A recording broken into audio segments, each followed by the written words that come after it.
I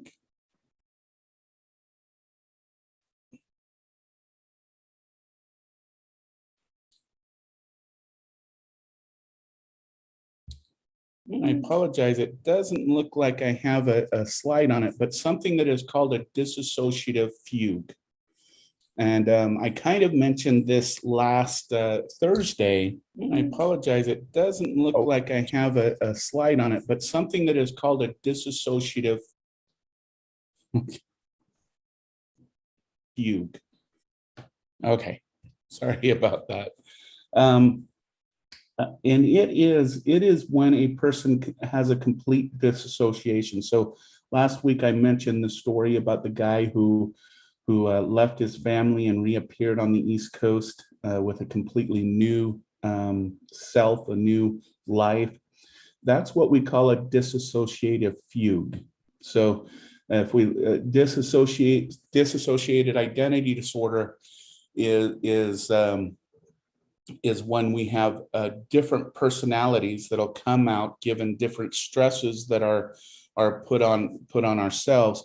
A dissociative fugue is when we go and we totally disconnect from our current reality and we create another one. Okay. Now this one is extremely rare. We're talking 0.001% of the population or less. Dissociative identity disorder is a little bit more common than this one. But when we're talking about the extreme dissociations, those two tend to be the most extreme.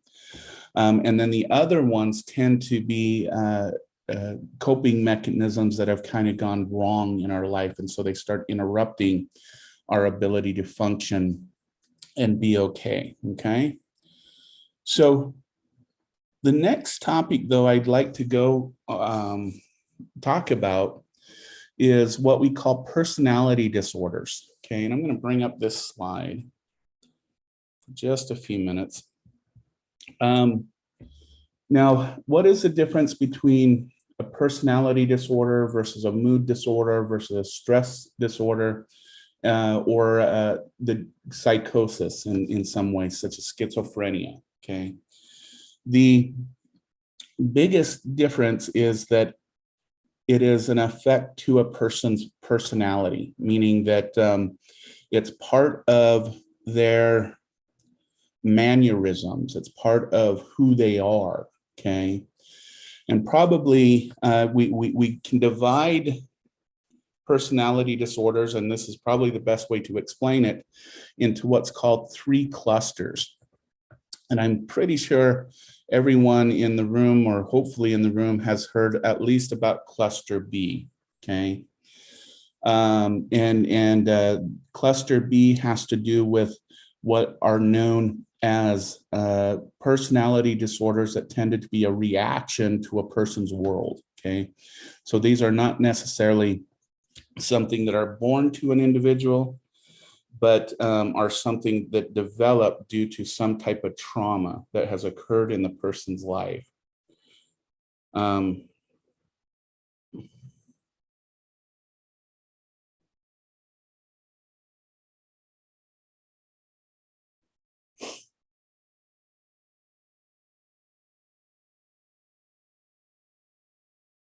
Okay. All right. So let me kind of go through these just a little bit to kind of first, let's talk about the different clusters.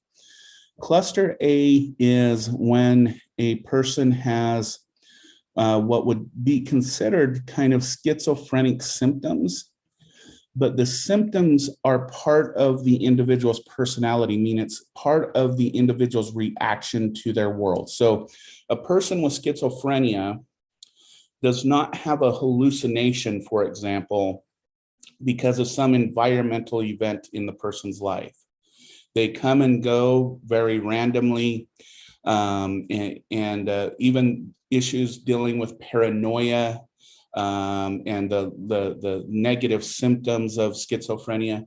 It's not something that's a reactive type of disorder, okay? So the symptoms are there when they're there. Same with depression and, for example, anxiety. disorders. But in cluster A, what we get is psychotic type symptoms that usually are a reaction to some environmental event, okay? So for example, someone with a paranoid personality disorder is marked by someone who has extreme distrust for people. And so in that distrust, they will build things in their head to make it so they don't have to trust somebody, okay? So if I were to give you an example would be, I worked with a lot of women dealing with domestic violence and sexual assault and those types of stuff. And in order to protect themselves, any male that came towards them, they would get very paranoid paranoid against. They can come up with any reason that male, just being a product of the male race, is a reason to distrust that individual, okay? And we can see the same things with individuals, adults who have issues with children, older adults, that when they come across, especially certain populations, even though that those individuals might be perfectly safe for them, they will come up with reasons to not trust that person, saying they're going to be manipulative, they're going to take advantage of those types of things, okay? So that's paranoid. And I just want to make sure we understand, people who have been abused have probably should have some distrust, especially when they're abused by multiple individuals of the same race, the same gender, and the like, okay? The difference between that distrust and the paranoid personality type is it's another level of paranoia about those individuals, okay? It's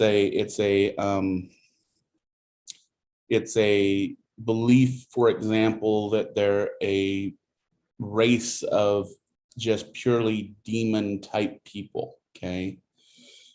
And so I just want to make that there's a differentiation. If you'll notice, everything comes out of a normal response to something, such as being abused by individuals of the same race or the same gender and the like.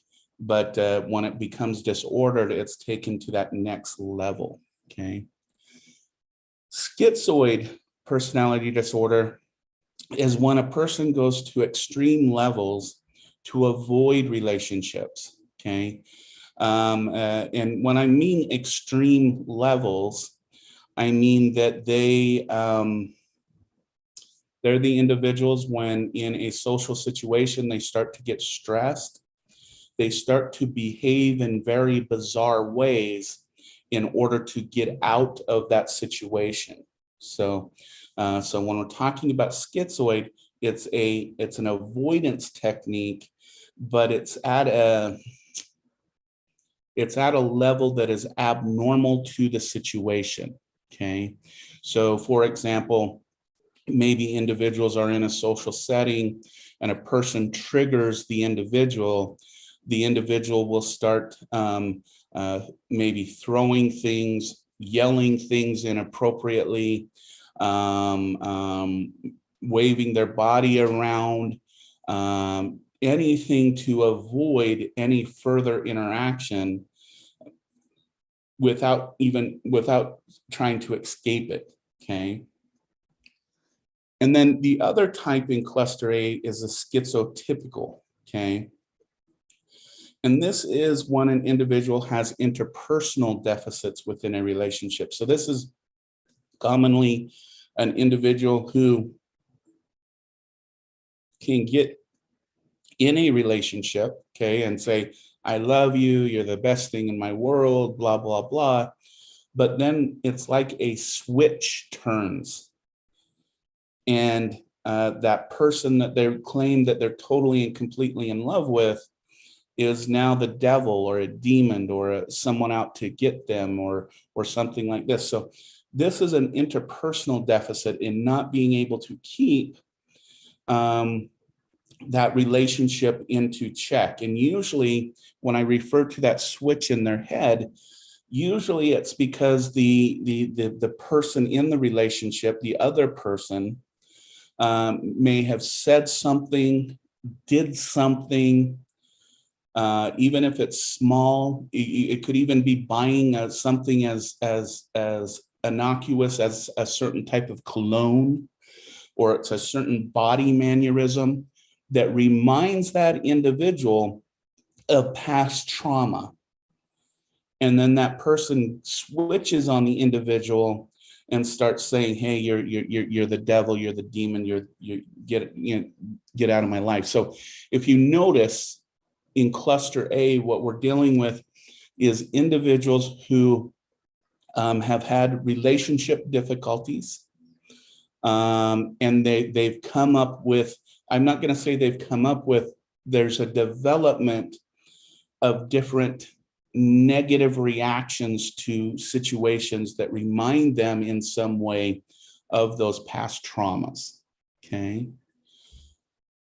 Cluster B probably looks a little bit more familiar. What differentiates cluster A and B is that in cluster A, symptoms of that personality disorder are triggered by some environmental event. Okay. In cluster B, we're dealing with a personality type where these negative personality traits are there most of the time or constantly. Okay. So probably the two that everyone in the room is probably most familiar with is antisocial or narcissistic personality disorder. So antisocial personality disorder usually develops developmentally. It starts usually, not always, and I want to make this clear, but kind of the average trajectory is that someone who has an attachment disorder early in infancy and early childhood, and that attachment disorder is never resolved. So there's no attachment between the child and the caregiver. And so this makes it so the child acts out or doesn't act at all. So they could be incredibly reserved instead of, so it's kind of a child who is on extremes of very non-reactive to very, very triggered reaction, okay? That attachment disorder, if not treated by around the age of 8, is most likely to result in what's called conduct disorder, okay? Conduct disorder is kind of the childhood version of what we're going to talk about with antisocial personality disorder, okay? In that conduct disorder is when the child starts not only acting out to the caregiver in their life, they start acting out towards anyone, including strangers. So this is the, if you want to think about it, this is the extreme version of a bully in school, for example. This is a child who starts stealing. This is a child who starts acting out in very inappropriate places, like a grocery store or something like that. And this child displays what you see as an extreme anger, because it's kind of a frustration that they feel like they're not being heard or they can't be heard. Okay. Again, the unfortunate part is, for the most part, if the attachment disorder was not corrected in early childhood, usually conduct disorder is going to result in antisocial personality disorder. And it's no longer necessarily something that can be, what's a proper word? Cured. I think cured is probably the correct word. Is that it's probably going to need lifelong treatment. It should be treated like a chronic illness from that point on, because it's going to take life management to keep the young person or the child and the young person out of the criminal justice system for the most part, okay? Now, I will state this, not everybody with conduct disorder or antisocial personality disorder end up in prison. On them, again, everything is on a continuum. So there's some people who are antisocial personality that are just have very extremist views. So for example, if we measure antisocial personality disorder in individuals who do hate crimes, as an example, individuals who are part of an extremist group, as an example, they tend to measure fairly high or significant on the antisocial personality measures. Why? Because they're aggressing out against either a certain group or against people in general, okay? Now, on the extreme end are individuals who do commit crimes, usually of a violent nature, and end up in prison and the like. So there's a continuum of individuals on this antisocial personality disorder. Now, later in the course, and this is another complicated level to this, is don't confuse antisocial personality disorder with someone who is psychopathic. Okay, they are two different creatures.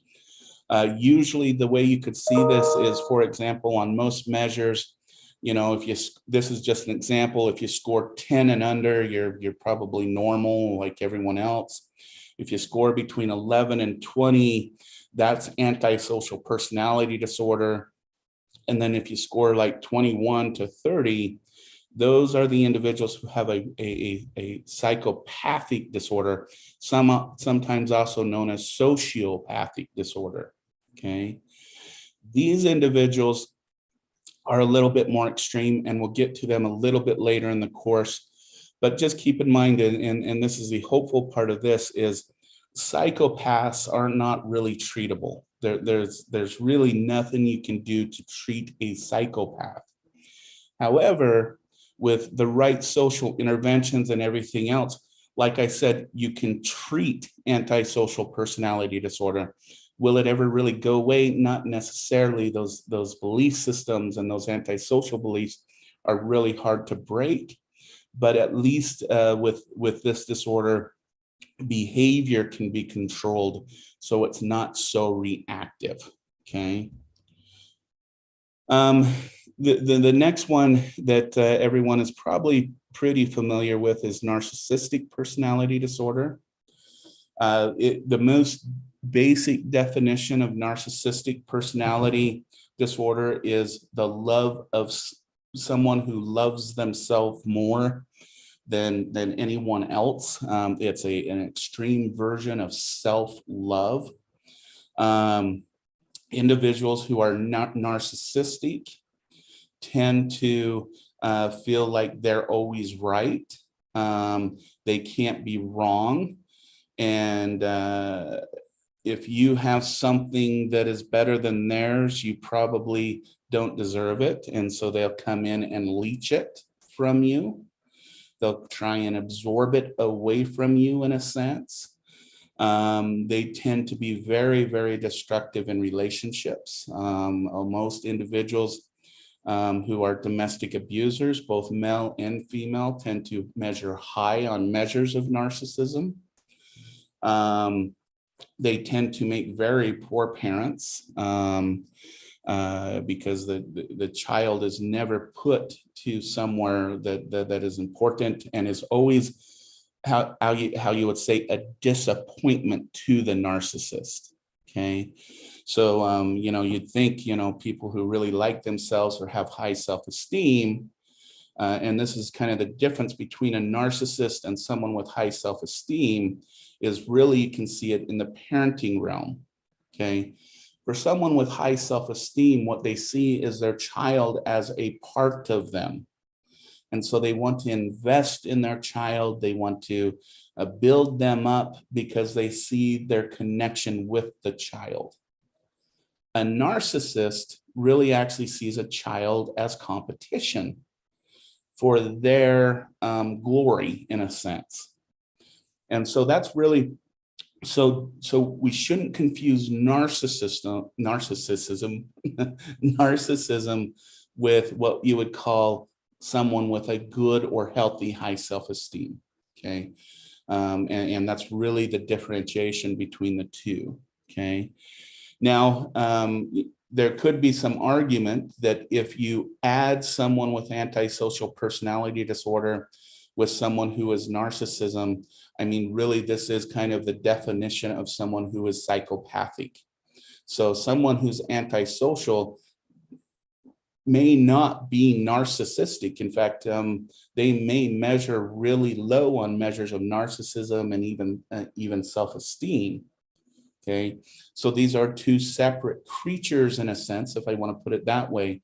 But when you look at, when we get to the definition of psychopathic, you'll note that antisocial and narcissism are part of that individual's symptomology or action to the world. So kind of something to kind of preview for later in the course. Okay.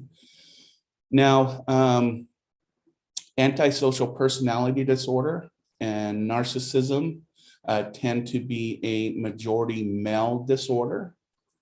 However, and this is important to state, however, in the recent decades, we have seen an increase, and in fact, an exponential increase in females with antisocial or narcissistic personality disorder. So while we can still say, yes, some men slightly are outnumbering women, men have kind of flattened out, meaning that we're not seeing increased cases, but women tend to be on an incline in these two types of disorders. The two that tend to be predominantly female disorders are borderline personality disorder and what's called histrionic personality disorders.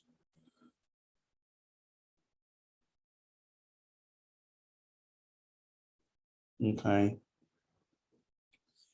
So let's first start with histrionic personality disorder. Histrionic personality disorder is someone who is very overly concerned with their physical appearance.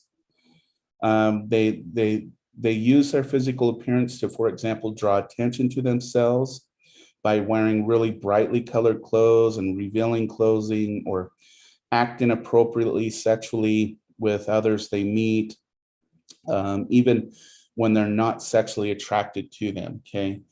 If we look at, for example, some stars that I don't know if they have this disorder, but they can be kind of an example of individuals who act histrionic, would be individuals like Lady Gaga. There's a male I want to mention too. What is his name?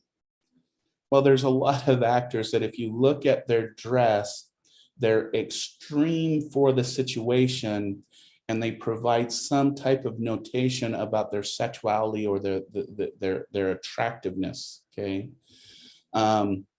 Now, do they have the disorder? I don't know. And some might be asking, well, what's wrong with acting that way? I mean, what is the drawback to that? And really, it goes back to similarities from what we see with someone who has narcissistic personality disorder. Okay. Histrionic really focuses on physical attractiveness. Narcissism tends to focus on the overall, I love myself more. Okay. Histrionic disorder also may come out of trauma that occurred in a child's life. So, for example, women, this isn't all, this is a trend. Women who were sexually abused, especially in extreme ways, tend to become either hypersexual or hyposexual, meaning they either avoid sexual activity altogether, or they become very hypersexual and start dressing really provocative and really sexualized. And this is the individual who is at risk of developing this histrionic personality disorder. Okay. Why? Because it's a way of giving them control over, for example, their body, of who they are, and not to the offenders of what happened to them. Okay. Where this becomes a problem again is that it can interrupt the individual's ability to enter into a healthy restaurant. Where's my head? It's lunchtime, right?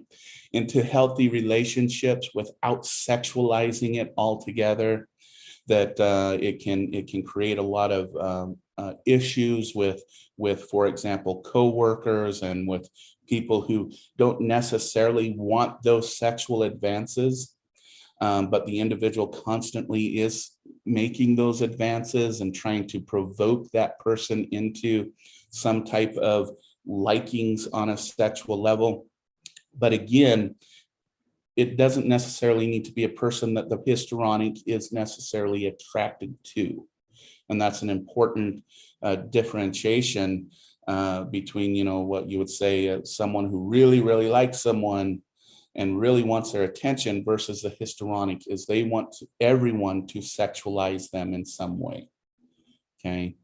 All right, so that's histrionic. And the next one that is, again, trends more on the female side, but again, both histrionic and borderline are kind of like antisocial and narcissism. When we look at it from a gender perspective, it's kind of flatlined per capita for women, but both of these are on the increase for males. So we're kind of seeing some changes with diagnostic rates for these. Borderline personality disorder is that disorder that that I liken to bipolar disorder. And in fact, it's often misdiagnosed as bipolar disorder, because it looks like the person is going through extreme manic phases and then low to calm phases. Okay. The difference between bipolar and borderline is that usually what happens in the borderlines issue is they get off of a manic crash and they come down and they start building their life up again. Okay. And then at that moment of success, they get a fear response. Okay. That fight or flight. And they spiral back down, or they spiral to doing, and the panic phase looks like going and partying excessively, having sexual activity excessively, extreme energy, avoiding work. And it can also include some depressive issues that we'll look at on Thursday with a short video on borderline just before we get into cluster C. And so it's more of a reactive disorder to success, and then it's a spiraling effect. When I worked with borderlines, it was always so difficult because, I'd help them get into a job, they'd start doing well in the job, and then when they felt stable, they would take off. Work with a young person, get them to the point of almost getting their GED. They're 1 or 2 classes away, and they crash and they spiral. Okay. And so this is borderline personality disorder. Like I said, it's commonly misdiagnosed bipolar, but the difference between bipolar and borderline is bipolar is more biologically set. It's more of a biological dysfunction within the individual. Borderline tends to be a disorder of family dysfunction that is swept under the rug. It's not mentioned, it's not addressed, it's not dealt with, okay? And so what the person ends up with is a reaction to the world, a negative reaction to the world and the situations that are going in the world, okay? So this tends to be borderline. And I think what we'll do is we'll talk more about borderline this coming Thursday. And then we'll get into the avoidant, dependent, and the obsessive compulsive this coming Thursday. But